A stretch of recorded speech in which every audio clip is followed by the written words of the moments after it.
Welcome back, ladies and gents. My name is the Versatile Jane, and welcome to my learning channel. Here we explore business studies, IGCSE, and eventually maybe some other subjects too. But for now, we shall work on Chapter 2, Classification of Businesses, and a fictional case study that's based on exams that you could possibly get, and that we are going to teach charities on how to answer those questions. So, in today's session, we're diving into how businesses are classified into three main sectors: primary, secondary, and tertiary. Okay. Each sector plays a unique role in the production and supply of goods and services.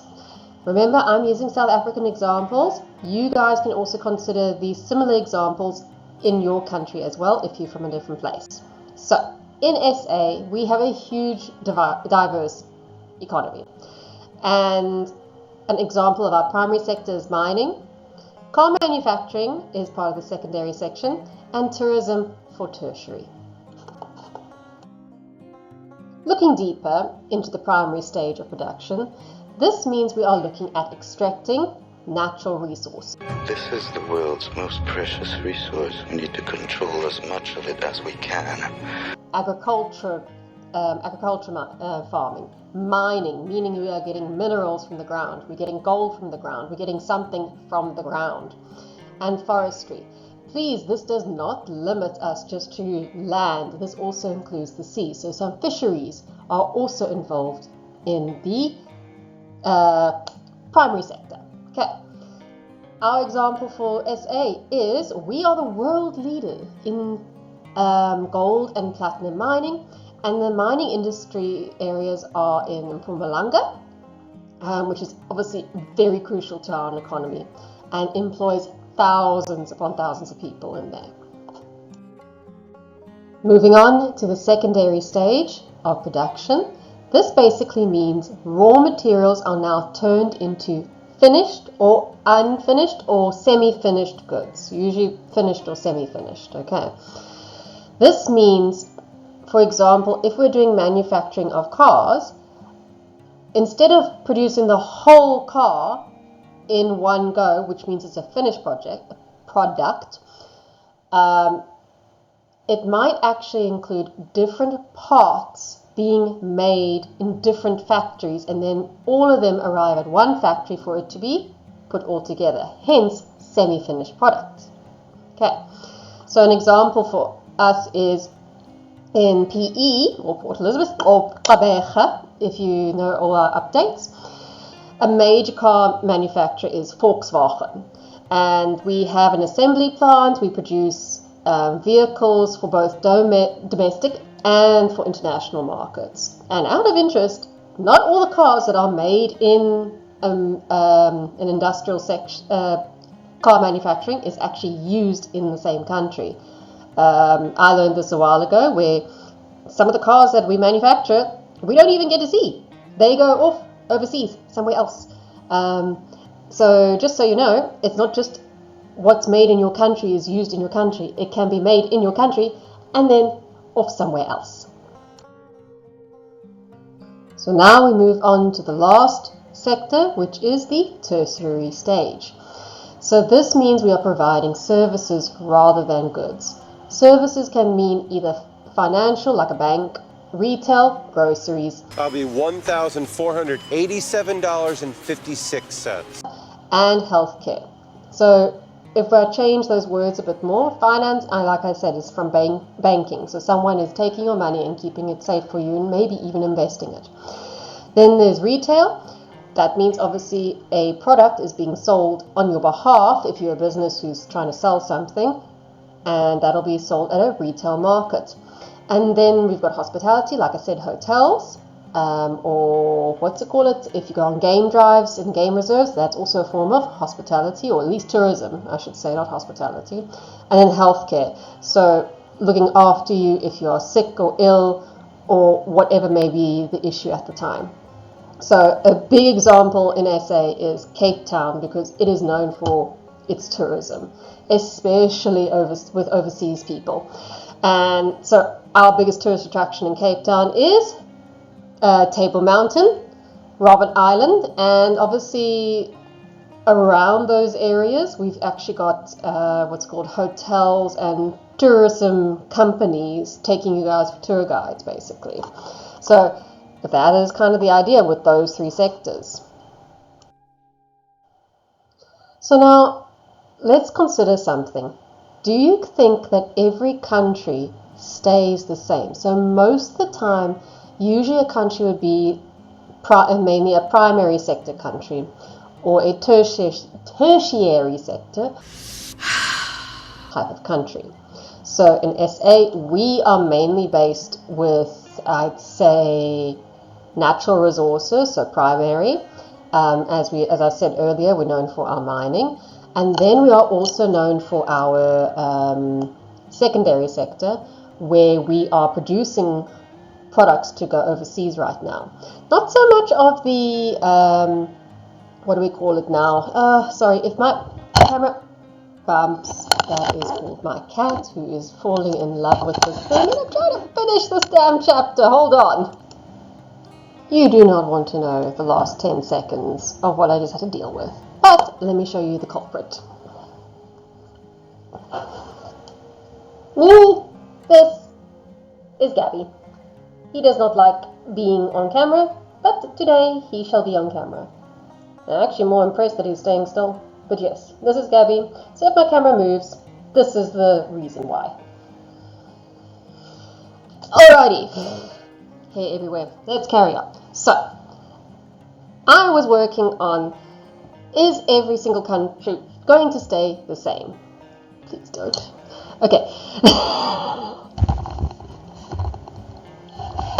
My dear. Thank you. No.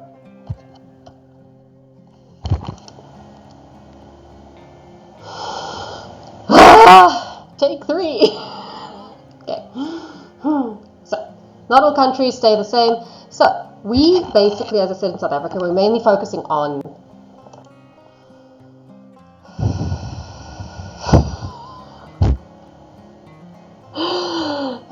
patience. Use the force. Think. I don't have many other places to put the cats. Anyway, sorry. Okay, let's focus again. So, for the 100th time, feels like it. Countries move over to different sectors when things start running out.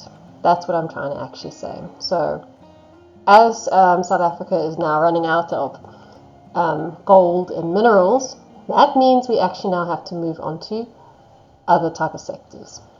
So that's why I say we're now moving into the secondary sector. But now what happens to the people who were originally now in the primary sector? Well, unfortunately, now they are going to have to lose their jobs. In an ideal world, people would then be trained and then retrenched in order to find other jobs. But obviously this isn't the case with every single company because budget is an issue. But anyway, so basically countries will shift over. So the example here is usually majority of countries will start as a primary sector country and then will slowly move towards a tertiary sector country. Why this is important for you guys to understand is if you ever get a case study that involves stats and they've explained how the GDP or movement between the different sectors, and you can actually see from 1 year maybe they were a lot more in the primary sector, and then let's say 5 years later they're now more secondary or tertiary sector. So you can basically use that as part of your answer for your case study. The example I have in my slideshow here basically says, although mining remains vital, the service industry has become increasingly significant, employing more people and generating substantial income through finance and tourism. So please remember, when you're starting in the primary sector, eventually you should be able to educate yourself so you can actually move up the chain of command.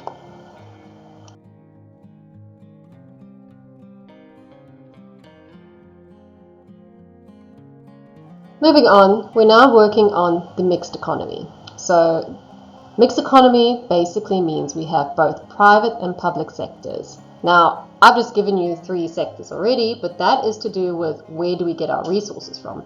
In this case, we are learning the 2 different business sectors. Okay, so private sector basically is the private businesses, so like private schools, private insurance, or private health insurance or medical aid, depending on which country you're in. That is basically owned by a private business. But there's also a thing called government or public as well. Anyway, focusing on private. So, for example, South Africa's Eskom, which is our electricity company, one could say, believe it or not, is government owned, meaning it's a public company, not company, private sector company, and it's supposed to provide us with electricity, the whole country. But if you live in South Africa, we all know a thing called load shedding. In other countries, you know it as rolling blackouts. Other private businesses operate in fields like telecommunication and retail. Going a little bit deeper, like I've said earlier, private sector is basically profit driven, meaning they are going to be able to make money and as much money out of the population that is buying from them. And in order to keep the population that's busy buying from them, they need to make sure that they make that area of people happy, okay, because we want return clients. Versus the public sector is looking at the societal needs, meaning the community. We need to make sure that everyone gets water, everyone gets electricity, everyone should have housing and is safe. So that's kind of the idea of what's supposed to happen between the private and public sectors. Mixed economy basically is supposed to mean we have both of those. So that also means that there's sometimes one-sided countries as well. Hopefully this won't get me into trouble, but for example, North Korea is a one-sided state, meaning they only focus on public sector stuff. They don't have any private entities, as far as I know. So all money basically is generated for the country, is shared out through the country, or resources are shared out for the country. No one's actually getting profit. So sometimes governments will decide to change things a bit and make a public company into a private owned company. So this is called privatization. An example would be basically if Eskom were to now allow other people to generate their own electricity, they could privatize that sector. Why that usually happens is because we need to improve efficiency and increase investment in that area. So that is why it's very important to privatize government type businesses. But please also remember the opposite can happen. If the government feels that systems have been put into place and it's also a societal need, remember need in this case, you need to think of water, electricity, all the fundamentals that a person would need to be safe. They could then take over. So again, the biggest issue is South Africa has limited privatization, and there's a huge debate with us in that Eskom needs to be taken over by a private sector type company in order to improve efficiency. So, remember I said earlier I want to give you a fictional case study? This is it. It's AI generated, so there are going to be some little bit confusing, and it is a bit of a long story because usually they're not this long, but it's detailed, it's AI, and I think in the end it kind of helps you a little bit in this case. So you can read this, you can also speed me up a bit as well because I'm going to just show you what you guys should be highlighting in order to take note for yourself when you're doing something similar in your exams. So please pause. In the next second, I'm going to have highlighted a whole bunch of things now for you, okay? So one of the things that you need to consider is basically application information that you need to be able to answer your questions. So I've just basically gone over some of the things. There probably is a lot more you could use, but this is what I have for now. So if you have finished reading this, you would have highlighted this business is family run, it's eco-friendly, they make water bottles, organic cleaning supplies, etc. They've been established for about 5 years, so they've actually quite got a bit of experience going here. And apparently they're also part of the secondary sector. So now, usually you wouldn't be told that. You would have had to figure that out, because that would have been a potential question for you guys to have figured out on your own. Next thing. So now we're looking at the structure and classification of this business. And again, I'm going to pause the video. You can read this, and I'm going to highlight some things. Alright, so I've highlighted these following things. They are a private limited company. Again, this would, because this chapter video is basically focused on chapter 2, this wouldn't apply to these type of questions. But if you are looking at a bigger picture, you will have known what private limited company means, and what are the consequences, and what are the pros to being a LTD type of company. Oh, my tongue is twisted today. Which basically means, in this case, they can still retain some control of their business, and they can use reinvest the money that they are doing in order to expand sustainably, and not just expand and run into big problems, which you will learn later as well. Sector classification, we've already said that they are secondary, so we really don't need that extra bit of information. The only real thing you have to know is they really are focused on direct control over product quality, in order to ensure that they basically, it's kind of like what their company represents, which is environmental values that they want to make sure is important. And then they have changes in their things, so they want to start exploring new opportunities. So they're now starting to offer a subscription-based recycling and compost service availability. And obviously this is to, improve the world somehow. So they've got this huge, amazing idea, which is fantastic. But remember, growing a business can also have issues later. Another video at some stage, which I think is going to be in chapter 3. So make sure you like and subscribe, and keep an eye out for the next video. Their goals again would be the high quality, eco-friendly materials, which are often more expensive. So they're obviously trying to find ways to improve their their budget, but also they don't want to show themselves as too cheap either.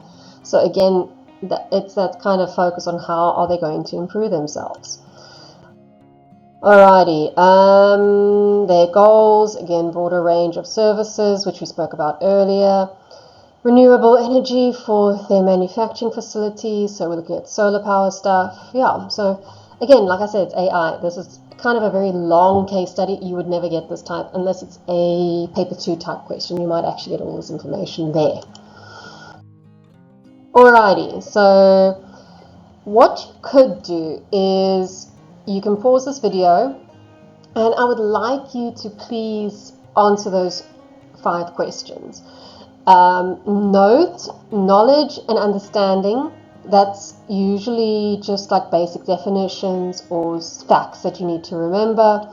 Application is finding information within the case study in order to answer correctly and apply the information to your answer, which you're usually following up with an analysis. And then you also have your evaluation as well.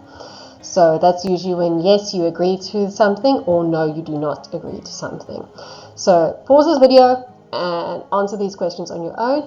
In the next couple seconds, I will help you with answering these questions. Okay, so the first question is identify the primary sector, secondary and tertiary sectors. Which sector is Green Living primarily operates? And remember, we already stated earlier that this is a secondary sector type place. So we could get marks for knowledge, for explaining which, what is what, primary, secondary and tertiary is, and then stating that Green Living is a secondary sector place. Application would be stating that they are eco-friendly. Okay. Analysis means that, let me just move my picture of myself. Okay, so apparently I can't do that. But anyway, so basically 1 mark for analysis of, so why do we know, or how do we know that we are part of the secondary sector?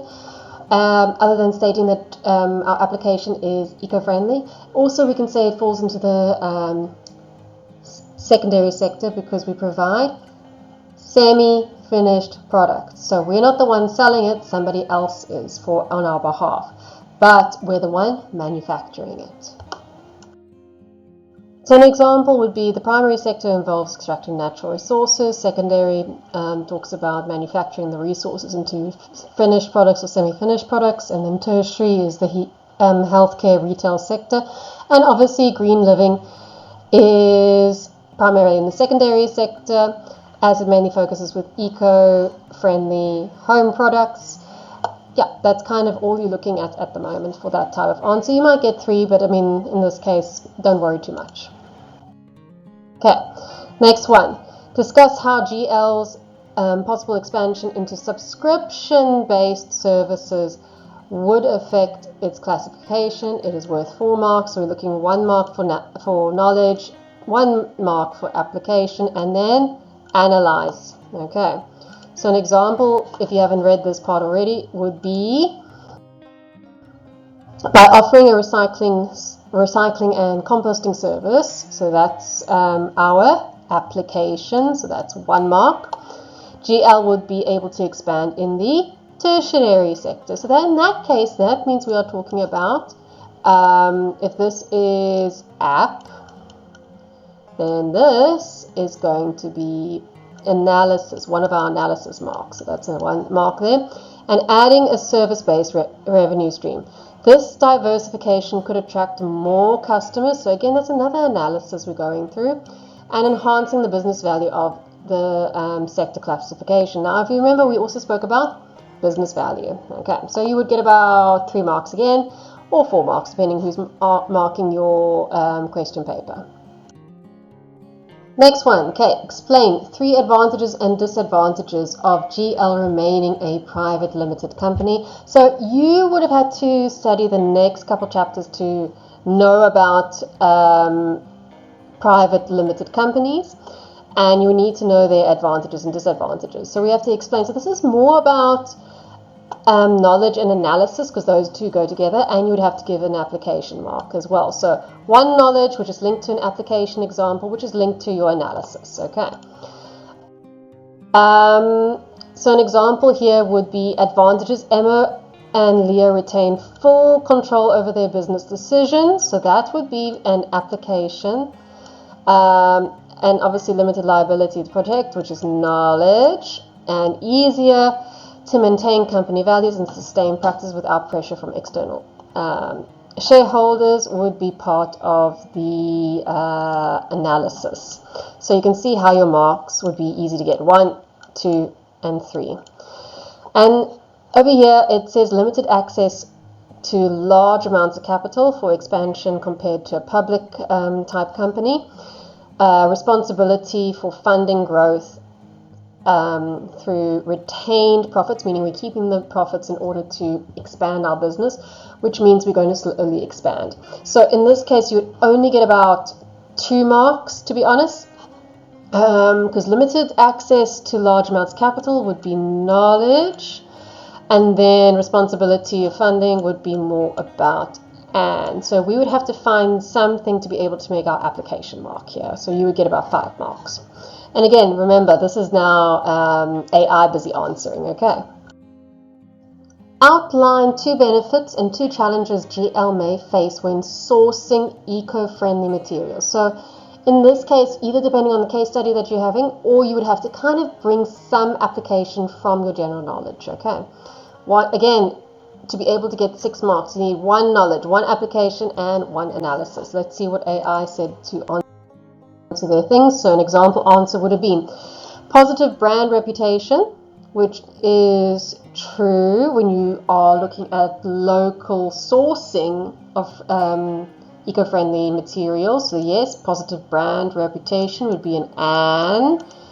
As the sustainable company, which is your app, because we did say we were a sustainable company, and we are attracting eco-conscious customers. Yeah, okay.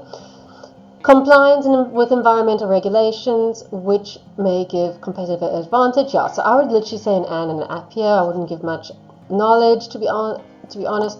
Challenges higher costs of eco-friendly materials, which is actually, I would say, is a knowledge compared to conventional ones. Reducing profit, which is a bit of an "and" over there. And then potential supply chain disruptions if eco-materials are not readily available, which is also a bit of a problem. So I said higher costs of eco-materials, which would be a bit of knowledge, would then result in an app. Yeah, eco-friendly. That would be your app, okay, because you mentioned it. All right, so that would be about 1, 2, 3, 4, 5, if I'm correct. So not too bad. Alrighty, now I think I've marked this, but anyway, I will explain how come it's 6 marks actually.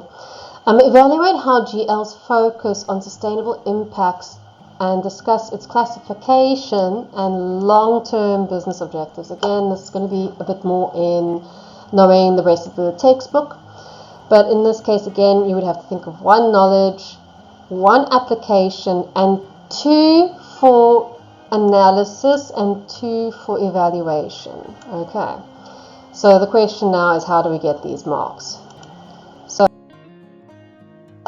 So this question's a little bit bad, so let me just rephrase it a bit. Would it be a good idea for you for GL to stay in the secondary sector or in the tertiary sector? And you need to obviously explain whether it's a good thing or a bad thing, okay? I would say, you could say, and whether you choose secondary is better, tertiary is better, both are correct, as long as you can explain why, okay? So you could say secondary is better because you can sell your products to other companies for them to continue on selling on your behalf, which means less responsibility. That's an example. Or you'd say no, they must move to tertiary sector because of XYZ. So in this case, I think you guys need to give me your answer in the comments below, and I will mark you for your answers. And that'll be great as well for other people. And please, I'm literally going to do this like for the first 10 comments. So if there's suddenly a rush, please just 10. I can only do 10 comments at a time. So if you want me to do that for you, I will definitely be able to help you. And you can ask me follow-up questions so you can understand further. Usually if I type it out, usually it's supposed to be better. But yeah, let's hope we can do that. And that is it. That is a wrap. We are done for today's lesson. It's over! About this chapter. If you guys are struggling with a certain chapter in the future, like you're ahead of the game and you want me to help you with understanding, please ask me. I don't mind helping you as well. I may not be able to answer everybody's questions over time, but I definitely will certainly try and help. Please also look at other people's questions to see if they have the same thing or not. And you might actually be able to get some insights in that. So for now, I'll see you back in the next lesson. Bye!